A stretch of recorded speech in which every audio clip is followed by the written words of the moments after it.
أشهد أن لا إله إلا الله وحده لا شريك له وأشهد أن محمدا عبده ورسوله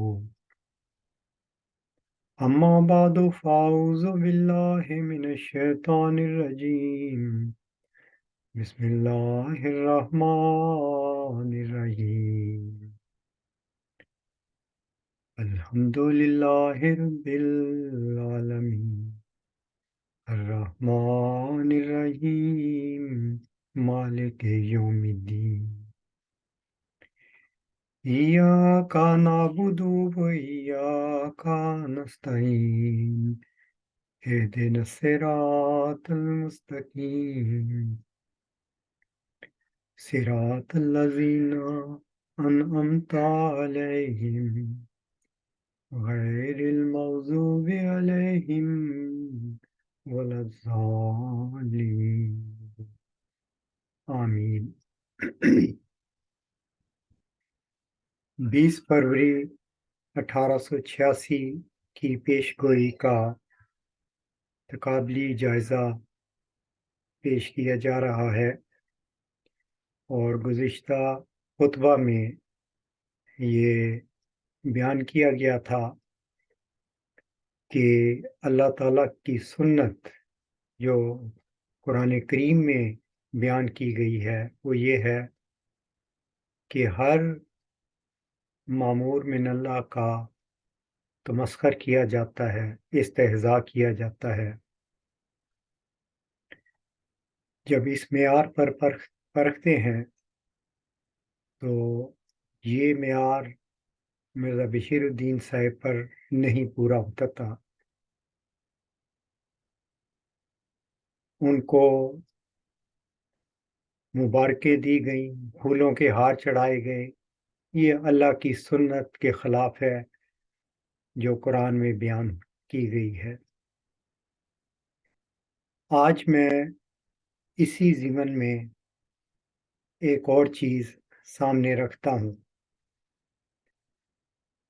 اس پیش گوئی کا آغاز ان الفاظ سے ہوتا ہے، میں تجھے ایک رحمت کا نشان دیتا ہوں۔ یہ الفاظ ہی ایک موعود وجود کی خبر دے رہے ہیں، اور نہ صرف موعود وجود کی خبر دیتے ہیں بلکہ اس وجود کے بارے میں الفاظ کے پیچھے یہ چیز موجود ہے جس کو دوسرے الفاظ میں یوں بھی بیان کیا جا سکتا ہے کہ میں تجھے عیسیٰ ابن مریم کی بشارت دیتا ہوں اس کے موافق جو تو نے مجھ سے مانگا۔ یہ بات واضح کرتی ہے کہ یہ آنے والا وجود ایک مامور من اللہ ہے، ایک ایسا وجود ہے جو ان دعاؤں کا جو اسلام اور بانی اسلام کی صداقت کے لیے بطور نشان مانگا گیا تھا۔ تو واضح ہے ہر فکر کرنے والوں کے لیے اور ہر غور کرنے والوں پر کہ یہ ایک بہت بڑے وجود کی، بہت بڑے مامور کی خبر دی جا رہی ہے۔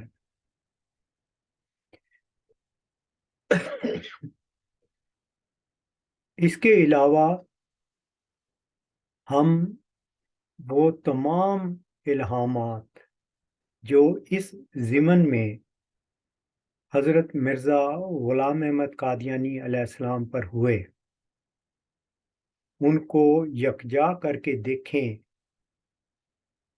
تو اس کے سوا کوئی نتیجہ نہیں نکلتا کہ ایک آنے والے عظیم الشان معمور من اللہ کی خبر دی جا رہی ہے۔ لیکن ہم یہ دیکھتے ہیں کہ وہ شخص جس نے یہ دعویٰ کیا کہ میں اس کا مصداق ہوں 29 جنوری 1944 کو، ان کا اس پیش گوئی کے بارے میں کیا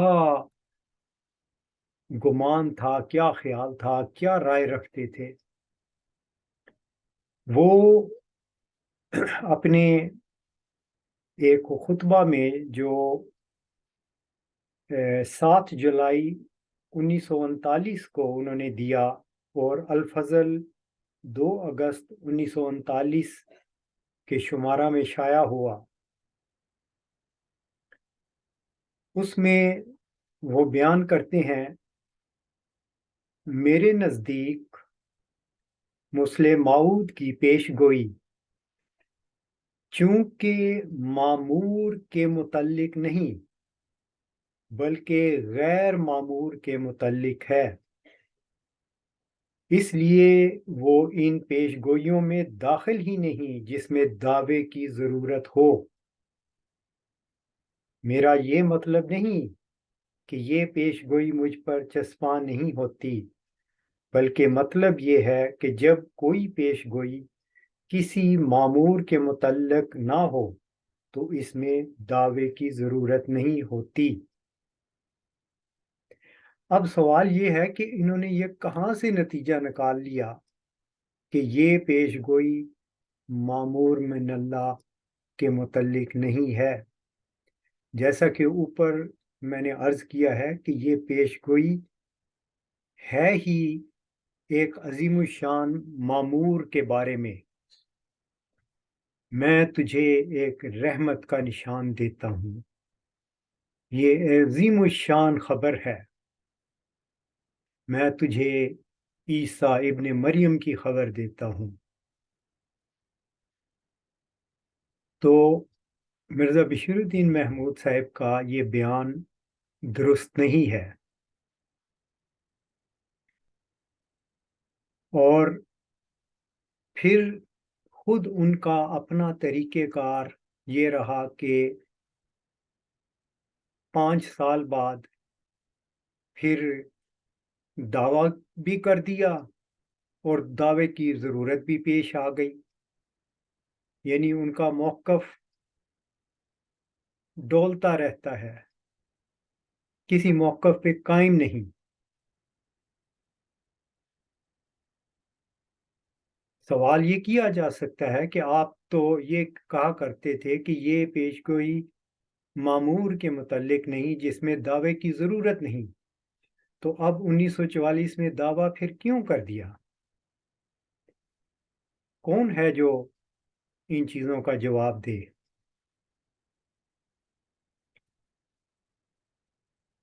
اب اس ضمن میں ہم یہ دیکھتے ہیں کہ یہ پیش گوئی کئی لحاظ سے ایسی خبریں دیتی ہے جو صاف بتا دیتی ہے ہر فکر کرنے والے کو کہ مرزا بشیر الدین محمود صاحب نے جو دعویٰ کیا تھا وہ بالکل غلط تھا۔ اس میں ایک جملہ آتا ہے، فتح اور ظفر کی کلید تجھے دی جاتی ہے۔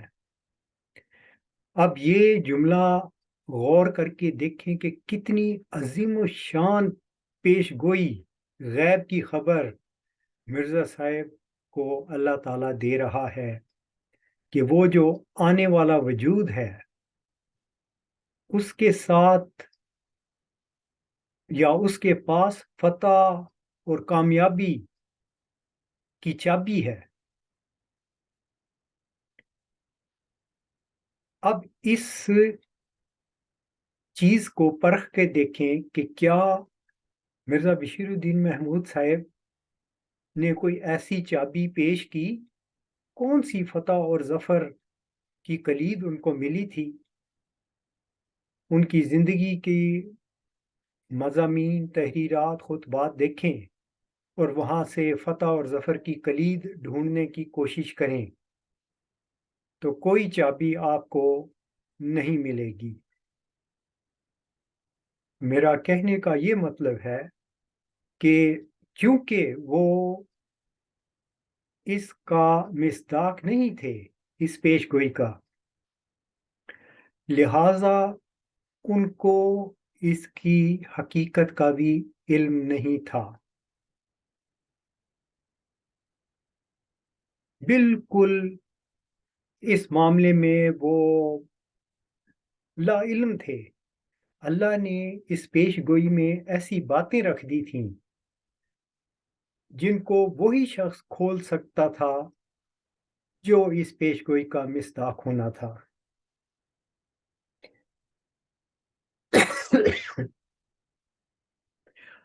اس کے بالمقابل، یعنی مرزا بشیر الدین محمود صاحب کے بالمقابل، ہم دوسرے دعوے دار یعنی حضرت عبدالغفار جمبا صاحب کو لیتے ہیں۔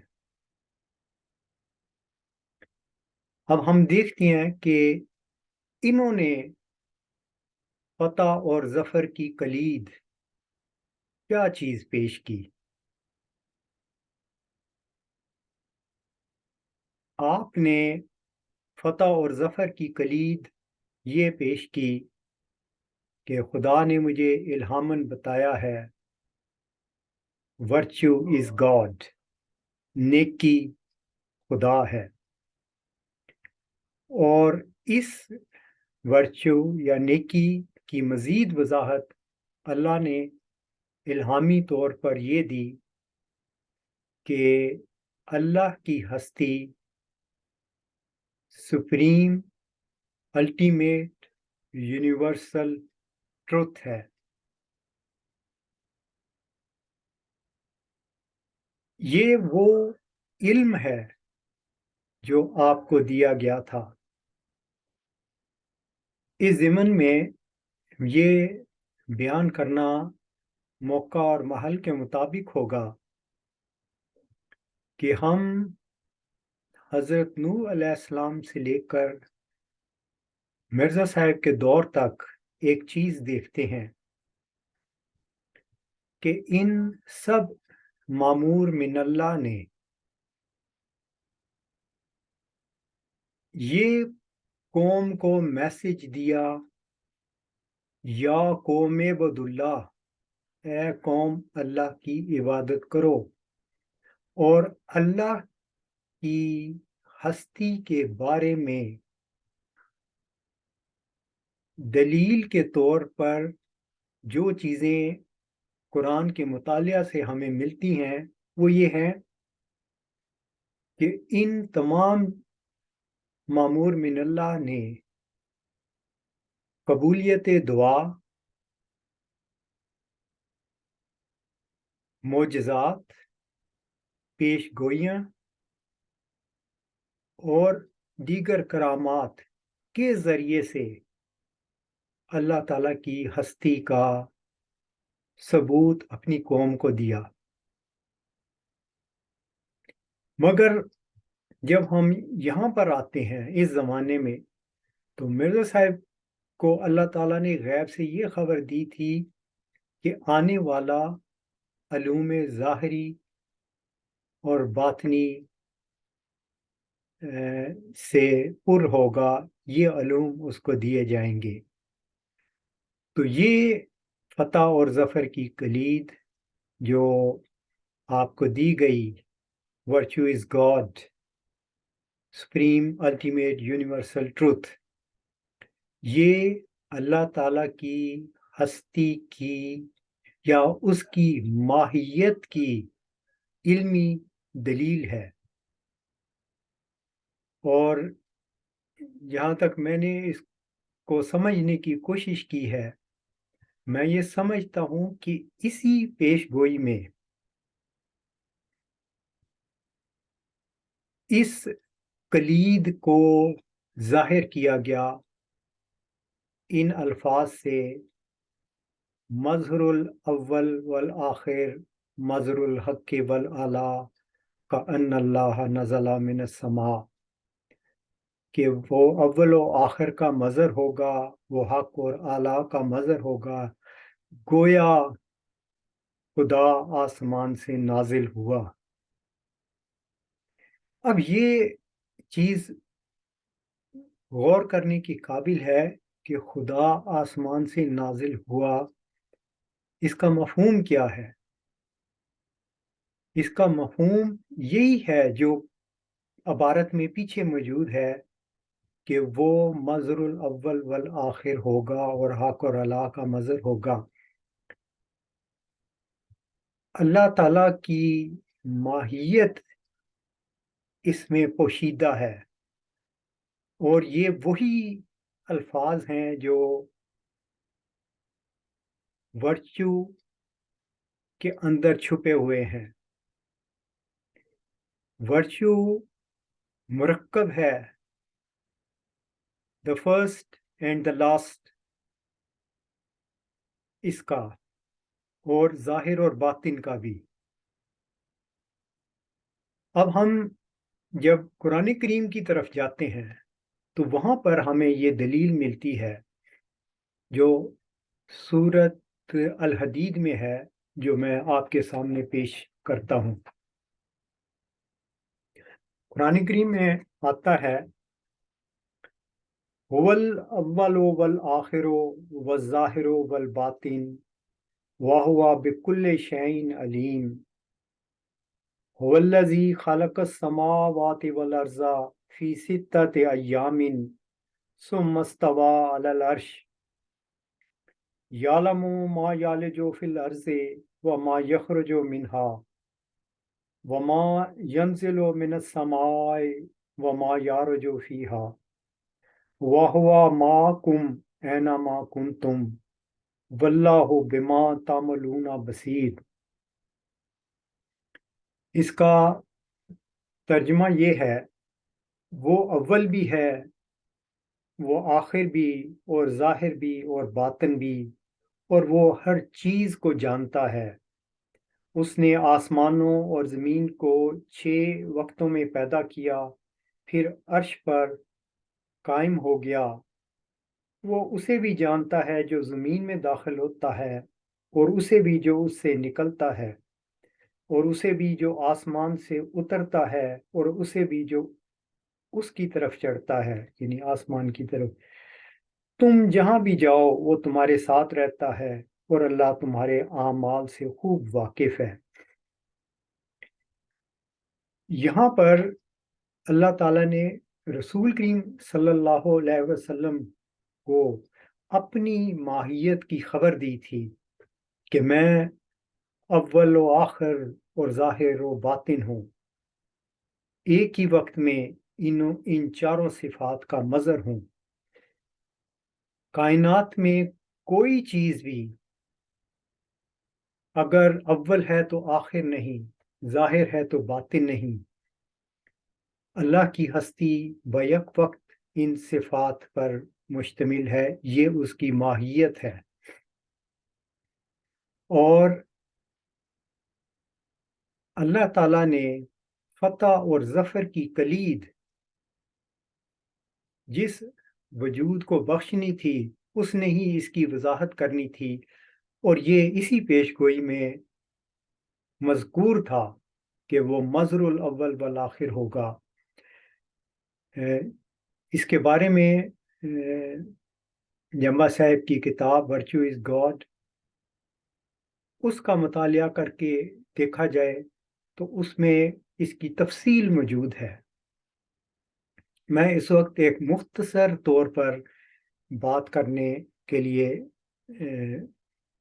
یہ بیان دے رہا ہوں کہ پیش گوئی کے اندر ہی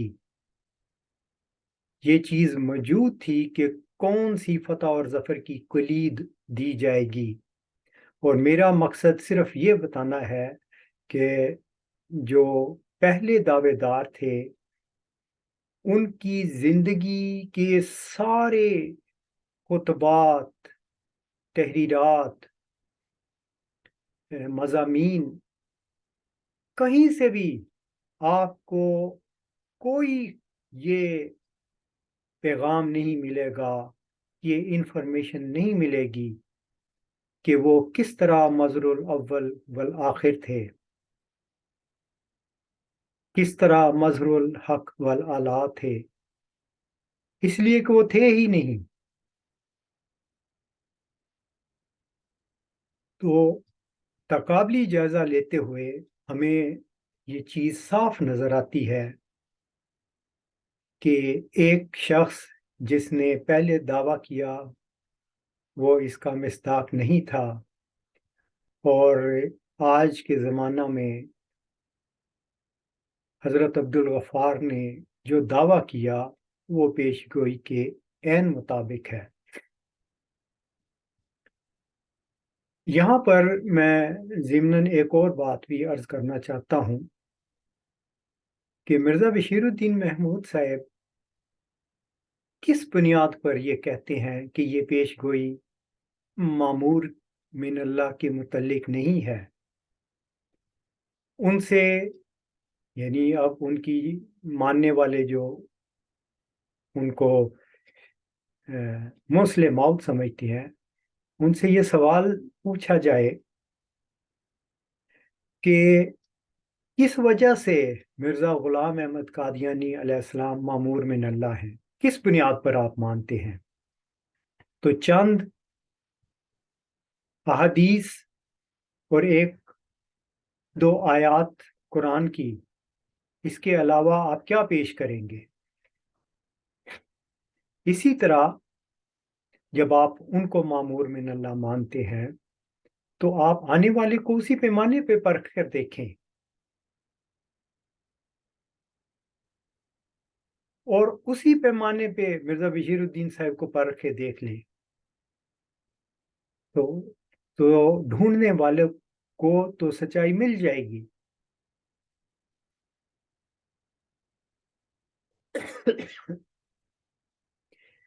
اب یہ جو چیز ہے کہ کأن اللہ نزل من السماء، گویا اللہ آسمان سے نازل ہوا، ہر غور اور فکر کرنے والا جب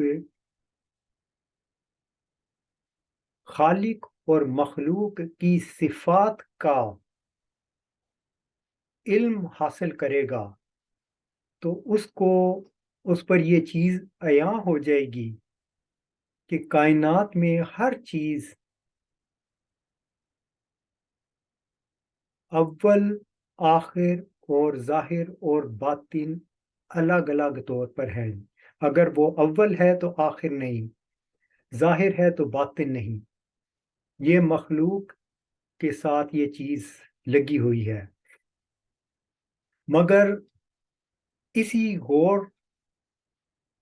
کے نتیجہ میں وہ یہ بھی جان لے گا کہ اللہ کی ہستی ایک ایسی ہے جو بیک وقت ان صفات کا حامل ہے، اور جب ایک ہستی ایک ہی وقت میں اول و آخر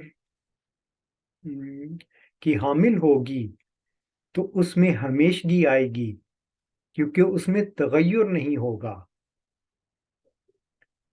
اسی وجہ سے قرآن کریم میں بھی اللہ کو کے بارے میں بتایا کہ وہ ہمیشہ سے ہے، اس میں کوئی تغیر نہیں۔ قرآن کی سورت اخلاص کی یہ آیت لم یلد ولم یولد، نہ اس نے کسی کو پیدا کیا نہ اسے پیدا کیا گیا، یہ ایک اور طریق ہے یہ چیز انسان کو سمجھانے کے لیے کہ مجھ میں کوئی تغیر نہیں۔ اور ایسی کئی آیات قرآن میں ملیں گی۔ تو یہ اس طریق پر آج علمی دلائل سے آنے والے معمور نے بتایا کہ وہ ہی اس پیش گوئی کا مصداق ہے، اور وہ خالق جسے خالق نے اپنے تئیں ورچو کے نام سے ظاہر کیا، وہی کائنات کا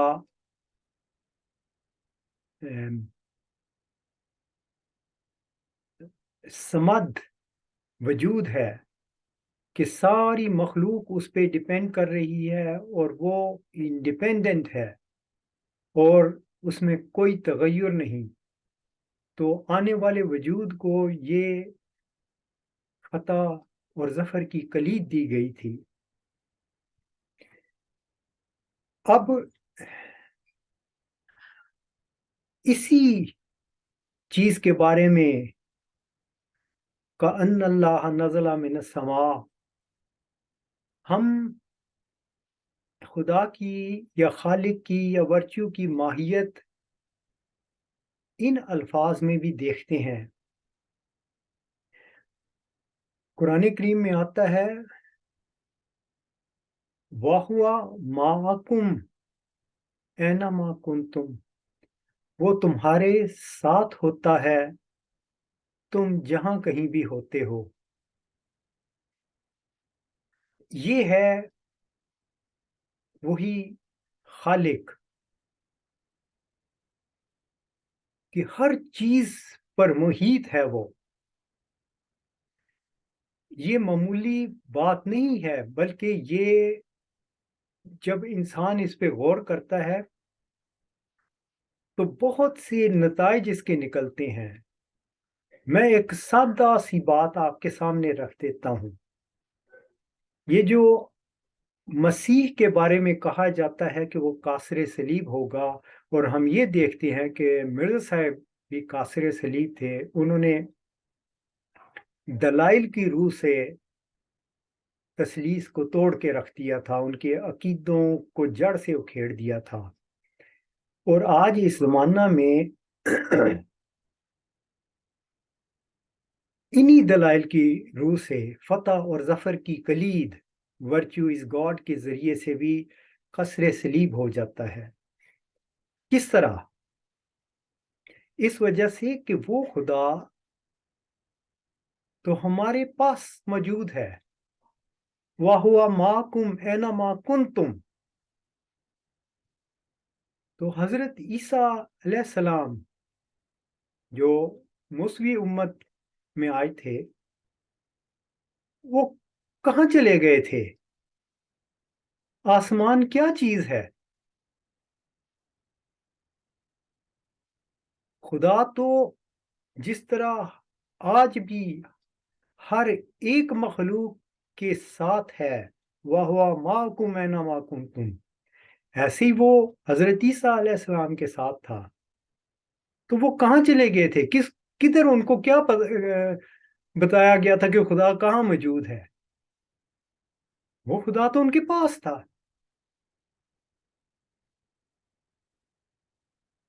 یہی چیز جو کسر صلیب کر رہی ہے، یہ مسلمانوں کے لیے بھی ایک عام دعوت ہے کہ غور کریں کہ قرآن کریم تو یہ کہہ رہا ہے کہ میں اللہ تم جہاں کہیں بھی ہوتے ہو تمہارے ساتھ ہوں۔ تو حضرت عیسیٰ علیہ السلام کہاں چلے گئے تھے؟ کس خدا کو ڈھونڈنے چلے گئے تھے؟ کس خدا کے پاس گئے تھے؟ وہ خدا تو ان کے پاس تھا۔ یہ ہے وہ دلائل جو قرآن نے ہم پر ظاہر کیے، یعنی بانی اسلام نے ظاہر کیے تھے۔ اللہ نے ان کو یہ ساری خبریں دی تھیں کہ خدا مَعَكُمْ أَيْنَمَا كُنْتُمْ کے مطابق ہے، وہ تمہارے پاس ہے۔ اور اسی چیز کو دوسرے لفظوں میں قرآن شریف نے کھول کر بیان کیا، نَحْنُ أَقْرَبُ إِلَيْهِ مِنْ حَبْلِ الْوَرِيدِ، ہم انسان کی رگ جان سے زیادہ قریب ہیں۔ تو وہ خالق جو ہماری رگ جان سے زیادہ ہمارے ساتھ ہے ہر وقت، تو حضرت عیسیٰ علیہ السلام کہاں چلے گئے تھے؟ تمام ان نظریات کو، تمام ان مروج غلط عقائد کو آج یہ فتح اور ظفر کی کلید بالکل ختم کر کے رکھ دیتی ہے۔ یہ ہے وہ فرق، کیونکہ میں اس وقت تقابلی جائزہ لینا چاہتا تھا صرف، تو اس لیے مزید تفصیلات میں جانا اپنے موضوع سے ہٹ جانا ہے کہ ایک دعوے دار نے دعویٰ کیا، پیش گوئی تو صاف کہتی تھی کہ یہ ایک معمور ہے، رحمت کا نشان ہے، عیسیٰ ابن مریم ہے۔ تو وہ معمور، وہ دعوے دار پہلا، وہ تو اس پیش گوئی کو ہی نہیں سمجھ سکا۔ تو تقابلی جائزہ لینے والے اس معاملے میں غور کریں تو ان پر حقیقت کھل جائے گی۔ جب انسان صاف دل اور منصفانہ سوچ کے ساتھ غور کرے تو حقیقت کھل جاتی ہے۔ ہمارا خدا یہی خدا ہے، اسی کی ہمیں تلاش ہے، اسی کی ہم عبادت کرتے ہیں، اور سب تلاش کرنے والوں کو اسی خدا کی تلاش کرنی چاہیے۔ وآخر دعوانا ان الحمد للہ رب العالمین۔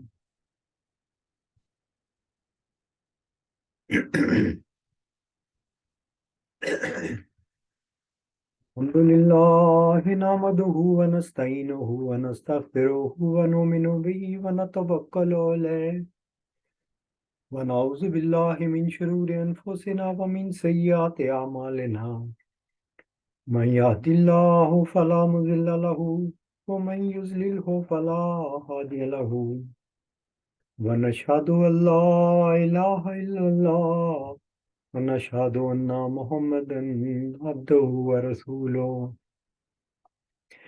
عباد اللہ رحمكم اللہ، ان اللہ یامرکم بالعدل والإحسان وإیتاء ذی القربى وینہی عن الفحشاء والمنکر والبغی یعظکم لعلکم تذکرون۔